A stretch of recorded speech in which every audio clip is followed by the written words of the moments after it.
Audio 1। पुस्तक केचुआ खाद वर्मी कल्चर संदर्शिका। Vermicomposting manual. लेखक रत्नात्मक प्रकोष्ठ, शांति कुंज। अध्याय 1। केचुओं की महत्ता व उपयोगिता। केचुए मनुष्य के लिए बहुउपयोगी जीव है। उनकी उपयोगिता व महत्ता की ओर ध्यानाकर्षण सर्वप्रथम विश्व विख्यात प्राणी वैज्ञानिक चार्ल्स डार्विन ने 1881 में किया था और कहा था कि it may be doubted whether there are many other animals which have played so important a part in the history of world as have these lovely organized creatures। तब से दुनिया भर में कितने ही वैज्ञानिकों व कार्यकर्ताओं द्वारा प्रयोगशालाओं एवं क्षेत्रों में केचुओं के प्राथमिक एवं प्रयोगात्मक बेसिक एवं प्रैक्टिकल एस्पेक्ट्स पक्षों पर अध्ययन व खोज हुई है तथा हजारों रिसर्च पेपर्स प्रकाशित हुए हैं, जिनमें अब तक उपलब्ध तथ्यों से यह स्पष्ट होता है कि केचुओं के उपयोग की संभावनाएं उससे कहीं अधिक है जितना कि डार्विन ने कभी कल्पना की थी। अब यह तथ्य स्थापित हो चुका है कि केचुआ मानव जाति का, विशेषतया किसान का अभिन्न मित्र है। यदि विभिन्न क्षेत्रों में इसकी उपयोगिता व उसकी तकनीकी जानकारी जन सामान्य तक पहुंचाई जा सकेगी तो यह बहुत बड़ा कल्याणकारी व क्रांतिकारी कदम सिद्ध होगा। आज कृषि व पर्यावरण के क्षेत्र में कई विषम समस्याओं से हम जूझ रहे हैं, उनका सहज समाधान मिल सकेगा। अब तक हुए अध्ययनों के अनुसार केचुओं की उपयोगिता निम्न क्षेत्रों में विशेषतया पाई गई है। पहला, कृषि में उपयोग। वर्तमान कृषि की समस्याएं व उसके समाधान में केचुओं का योगदान। 3 दशकों से अधिक समय तक हरित क्रांति के लिए अपनाई गई अधिकाधिक रासायनिक उर्वरकों, कीटनाशकों, खरपतवार नाशकों एवं सिंचाई के प्रयोग पर आधारित तकनीकी से खाद्यान्न उत्पादन काफी बढ़ा है, पर आधुनिक कृषि कई गंभीर समस्याओं से जूझ रही है। वे हैं: पहला, निरंतर अनौचित्यपूर्ण रासायनिक उर्वरकों के प्रयोग तथा भूमि में लगातार घटते जा रहे ऑर्गेनिक मैटर के स्तर से भूमि की भौतिक संरचना व गुणवत्ता नष्ट हो गई है, जो कि मृदा में वायु व ताप के समुचित संचरण, नमी के रिसावन, धारण तथा फसल को आपूर्ति करने की क्षमता को बनाए रखने के लिए आवश्यक है।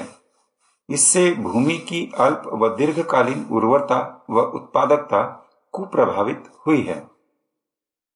दूसरा, इस लंबी अवधि में मृदा को निर्जीव तत्व, नॉन लिविंग एंटिटी मान लेने तथा इसके साथ तदनुरूप व्यवहार करने की त्रुटि सबसे बड़ी हुई है, जबकि वास्तव में वह सजीव है और उसमें विभिन्न सूक्ष्म जीवों, जिसमें माइक्रोफ्लोरा, माइक्रोफोना तथा मैक्रोफेना सम्मिलित है, का भारी संख्या में एक समुदाय मौजूद है।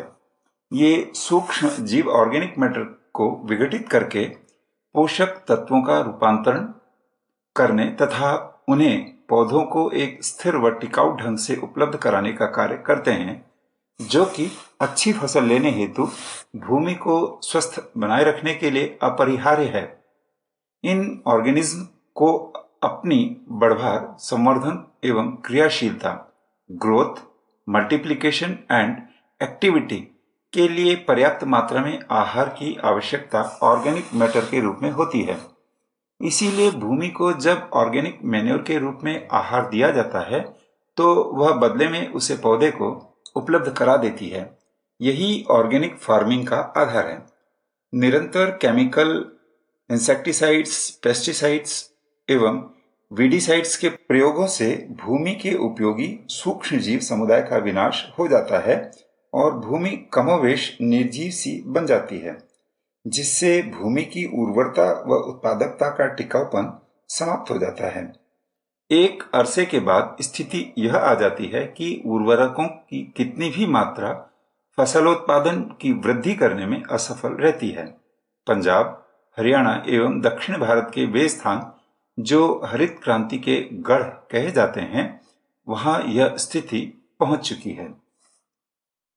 तीसरा, रासायनिक उर्वरकों, कीटनाशकों व खरपतवार नाशकों के प्रयोग से मृदा प्रदूषण, भूमिगत जल प्रदूषण एवं कृषि उत्पाद प्रदूषण, खाद्यान्न, फल, सब्जी आदि की भारी समस्या पैदा हो गई है, जो स्वास्थ्य संकट के रूप में सामने आ रही है। चौथा, भूमि की उर्वरता का टिकाऊपन समाप्त हो जाने तथा गिरती जा रही उर्वरक क्षमता, फर्टिलाइजर एफिशिएंसी के कारण लागत के अनुपातिक उत्पादन वृद्धि न मिल पाने के कारण कृषि अधिक महंगी व अलाभकारी होती जा रही है, जिससे छोटे व मझले कृषकों की कमर टूट रही है। अब यह निष्कर्ष रूप में माना जा चुका है कि अधिक रासायनिक उर्वरकों के प्रयोग पर आधारित टेक्नोलॉजी लंबे समय तक भूमि की गुणवत्ता को बनाए रखने में समर्थ नहीं है और हर स्तर पर न्यूनतम बाहरी निवेश एवं टिकाऊ कृषि, organic farming, LEISA, low external input and sustainable agriculture की ओर रुचि जागृत हो रही है। पिछले कुछ वर्षों में ऑर्गेनिक फार्मिंग से पैदा किए गए उत्पादकों की मांग बढ़ी है और इसके परिणाम स्वरूप अच्छी गुणवत्ता वाले ऑर्गेनिक खादों की भी, अतः वांछित मात्रा में ऑर्गेनिक मैन्योर पैदा करने की असीम संभावनाएं व्यक्तिगत व सामुदायिक स्तर पर है। एक अनुमान के अनुसार भारत में कृषि, घरेलू एवं ऑर्गेनिक स्रोतों से लगभग 30,000 लाख टन कार्बनिक व्यर्थ ऑर्गेनिक वेस्ट प्रति वर्ष पैदा होता है, जो विभिन्न वातावरणीय समस्याओं का प्रमुख स्रोत है। अतः आवश्यकता केवल ऐसी तकनीकी खोज की है जो ऑर्गेनिक वेस्ट को जल्दी से जल्दी पुनः चक्रित कर अच्छे खाद में परिवर्तित कर सके। शीर्षक, कृषि के टिकाऊपन में केंचुओं का योगदान। यद्यपि केंचुआ लंबे समय से किसान के अभिन्न मित्र, हलवाहा, प्लोमैन के रूप में जाना जाता रहा है, परंतु जब से कृषि रासायनिकरण के दौर से गुजरी है, केंचुए कृषि की जाने वाली भूमि में दिखाई नहीं देते। सामान्यतः केंचुओं की महत्ता भूमि को खाकर उलट पुलट कर देने के रूप में ही जानी जाती है, परंतु पिछले कुछ वर्षों में अपने यहाँ तथा विदेशों में हुए अध्ययनों से केंचुओं की ऐसी कुछ प्रजातियां चिन्हित की गई हैं जो केवल वेस्ट ऑर्गेनिक मैटर खाती है तथा उसे उच्च कोटि के वर्मी कंपोस्ट में बदल देती हैं। वर्मी कंपोस्ट बनाने की इस प्रक्रिया में केवल 60-70 दिन का समय लगता है, जो सामान्यतः किसी भी कंपोस्ट विधि में औसतन लगने वाले 7-8 महीने के समय से अत्यधिक कम है।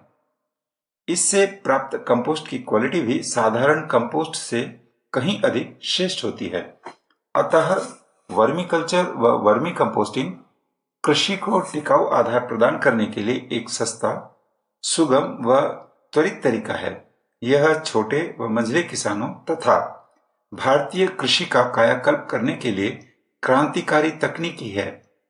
आवश्यकता केवल वर्मी कंपोस्टिंग तकनीकी को जनसाधारण तक पहुंचाने, उसके लिए समुचित प्रशिक्षण व्यवस्था करने तथा समुचित प्रजाति के केंचुओं की उपलब्धता सुनिश्चित करने की है। केंचुआ कृषि में किस ढंग से उपयोगी व लाभकारी है, इसका संक्षिप्त विवरण नीचे दिया जा रहा है। शीर्षक, भूमि की भौतिक गुणवत्ता में सुधार, improvement in physical properties of soil.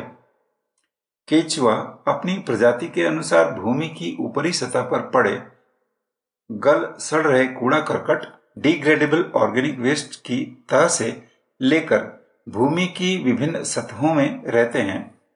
एंडोजिक soil living तथा एनेसिक डीप बरोवर केंचुए मिट्टी में बिल बनाकर रहते हैं। एंडोजिक केंचुए भूमि की ऊपरी सतहों में 20-30 सेंटीमीटर तक की गहराई में उथली व धरातल के समतलीय हॉरिजॉन्टल बिल बनाकर तथा एनेसिक गहरी खड़ी वर्टिकल सुरंग बनाकर रहते हैं। ये केंचुए अपनी भोजन भक्षण क्रिया में रेंगते रहते हैं, भक्षण करते रहते हैं तथा बिल बनाते रहते हैं एवं भूमि में बिलों का एक जाल सा बना देते हैं। इस प्रक्रिया में वे भूमि को जोतकर प्राकृतिक हलवाई नेचुरल प्लोमैन के रूप में कार्य करते हैं। एक विशेषज्ञ के अनुसार केंचुए 2 से 250 टन मिट्टी प्रति हेक्टेयर प्रति वर्ष उलट देते हैं। इसके अनुसार लगभग 1 से 5 मिलीमीटर मिट्टी की सतह प्रति वर्ष नीचे से ऊपर आ जाती है। इतने साधारण, सरल तथा बिना पौधों को हानि पहुंचाए अन्य विधियों से मिट्टी को पलटना संभव नहीं है। इस प्रक्रिया से जुताई व मिक्सिंग दोनों ही कार्य होते हैं, जिससे मिट्टी की सरंध्रता, पोरोसिटी बढ़ जाती है। अपनी भोजन भक्षण प्रक्रिया में केंचुए मिट्टी के कणों को खाते, पाचन क्रिया के माध्यम से बारीक करते तथा विष्ठा काष्ठ के द्वारा छोटी छोटी गोलियों के पुंज एग्रीगेट्स के रूप में छोड़ते जाते हैं। ये पुंज काष्ठ में आहार नलिका द्वारा स्रावित म्यूकस एवं अन्य कई पदार्थ मिले रहने के कारण वाटर स्टेबल, अपेक्षाकृत अधिक स्थिर होते हैं, जिससे भूमि की संरचना में सुधार, स्ट्रक्चरल इंप्रूवमेंट आता है। इसके फलस्वरूप निम्न परिवर्तन आते हैं और फसल बढ़वार एवं उत्पादन वृद्धि हेतु अनुकूल परिस्थितियां पैदा होती है। जैसे मिट्टी की निरंतर जुताई व मिक्सिंग के कारण सरंध्रता, पोरोसिटी, कास्ट के स्टेबल एग्रीगेट्स से मृदा संरचना में सुधार के फलस्वरूप वायु संचार बढ़ जाता है, जो सूक्ष्म जीवों की क्रियाशीलता, ह्यूमिफिकेशन एवं नाइट्रोजन फिक्सेशन के लिए आवश्यक है। मृदा संरचना में सुधार के फलस्वरूप भूमि की जल रिसावन, धारण एवं आपूर्ति क्षमता, percolation, retention and supplying capacity बढ़ जाती है। इससे भूमिगत जल स्तर वृद्धि, रिचार्ज ऑफ ग्राउंड वाटर तथा जल निकासी में भी मदद मिलती है। मृदा में तापमान संचरण व माइक्रो क्लाइमेट की एक रूपता, होमोजेनिटी के लिए अनुकूलता पैदा होती है। शीर्षक: भूमि की रासायनिक गुणवत्ता एवं उर्वरता में सुधार। पौधों को अपनी बढ़वार के लिए पोषक तत्व भूमि से प्राप्त होते हैं। पौधों को पोषक तत्व उपलब्ध कराने की भूमि की क्षमता उसकी उर्वरता, फर्टिलिटी कहलाती है। इन पोषक तत्वों का मूल स्रोत कार्बनिक पदार्थ, ऑर्गेनिक मैटर जैसे एनिमल वेस्ट, वनस्पतियों का वेस्ट, फूड प्रोसेसिंग यूनिट्स का वेस्ट आदि है। परंतु ये ऑर्गेनिक वेस्ट इसी रूप में पौधों द्वारा इस्तेमाल नहीं हो सकते, क्योंकि इनमें मौजूद पोषक तत्व अति जटिल रासायनिक कंपाउंड्स के रूप में बंधे हुए होते हैं और इनका डिकम्पोजिशन, विघटीकरण, खनिजीकरण ही वह प्राथमिक प्रक्रिया है जिसके द्वारा इनका रूपांतरण उस सरल रूप में होता है ताकि ये पौधों को उपलब्ध हो सके। यद्यपि ये वास्तविक डिकम्पोजिशन प्रक्रिया सूक्ष्म जीवों, माइक्रो ऑर्गेनिजम्स द्वारा संपन्न होती है, परंतु भूमि की सतह के ऊपर सड़ते हुए कूड़ा करकट में रहने वाले विशेष प्रकार के एपिजीक केंचुए माइक्रोबियल एक्टिविटी को उत्तेजित कर देने की अपनी अनुपम विशेषता के कारण डिकम्पोजिशन में सक्रिय भाग लेते हैं। डिकम्पोजिशन स्टिमुलेटर के रूप में केंचुओं की भूमिका लिग्निन युक्त, आसानी से डिकम्पोज न होने वाले, hard to decompose organic matter, organic waste के मामले में और भी अधिक है।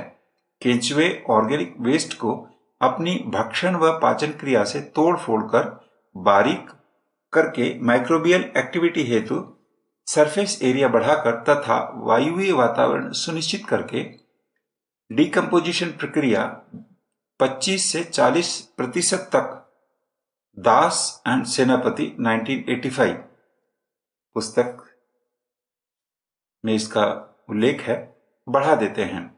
1 किलोग्राम एपिजीक केंचुए 4 से 5 किलोग्राम 40 से 50% नमी युक्त ऑर्गेनिक वेस्ट प्रतिदिन खा और पचा सकते हैं। Reference: doctor R.D. काले, 1998।